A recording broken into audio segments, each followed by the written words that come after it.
வணக்கம் நண்பர்களே. இது உங்கள் தமிழ் ட்ரெண்டிங் நியூஸ் சேனல். தினமும் நடக்கும் முக்கிய செய்திகள் அனைத்தையும் தமிழில் உங்களிடம் கொண்டு வருகிறோம். எங்களுடன் இணைந்திருங்கள். ஒரு மாத குடும்ப தேவைக்கு சம்பாதிப்பதற்கே பலரும் தினமும் மாடாய் உழைத்து பாடாய்ப்படும் வேளையில் மும்பையில் பிச்சை எடுத்து வரும் ஒருவருக்கு 7.5 கோடிக்கு சொத்து உள்ளதாம். மேலும் 1.4 கோடி மதிப்புள்ள 2 பிளாட்கள் மும்பையில் உள்ள அடுக்குமாடி குடியிருப்பில் உள்ளதாம். இவர்தான் உலகிலேயே நம்பர் 1 பணக்கார பிச்சைக்காரராக அறியப்படுகிறார்.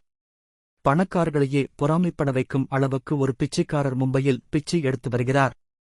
சொந்த வீடு வாங்க வேண்டும், நிலையான வருமானம் வேண்டுமென தினம் தினம் கஷ்டப்பட்டு உழைத்து வருபவர்கள் கூட இப்படி செட்டில் ஆனது கிடையாது. ஆனால் பாரத் ஜெயின் என்ற நபர் மும்பையில் பிச்சை எடுக்கும் பிச்சைக்காரர். இவர் பிச்சை எடுத்து சம்பாதித்து 7.5 கோடிக்கு சொத்து சேர்த்து இருக்கிறார். நாட்டில் உள்ள மிகவும் பிஸியான ரயில் நிலையங்களில் ஒன்றாக மும்பை சத்ரபதி சிவாஜி ரயில் நிலையம் உள்ளது. தினமும் ஆயிரக்கணக்கான பயணிகள் வந்து செல்லும் இந்த ரயில் நிலையத்தில் யாசகம் எடுக்கவும் பலரும் நின்று கொண்டு இருப்பதை பார்க்க முடியும். அதில் ஒருவர்தான் பாரத் ஜெயின் என்ற பிச்சைக்காரர். கடந்த 40 ஆண்டுகளாக பிச்சை எடுத்து வரும் பாரத் ஜெயின் ஒரு நாளைக்கு தினமும் 2000 முதல் 2500 வரை வருவாய் ஈட்டுகிறாராம். ஒரு நாளைக்கு 12 மணி நேரம் பிச்சை எடுக்கும் அவர் 60,000 முதல் 75,000 வரை வருவாய் ஈட்டுகிறாராம். இந்த தொகை பல முன்னணி நிறுவனங்களில் பணியாற்றும் மிட் லெவல் ஊழியர்களுக்கு இணையானது.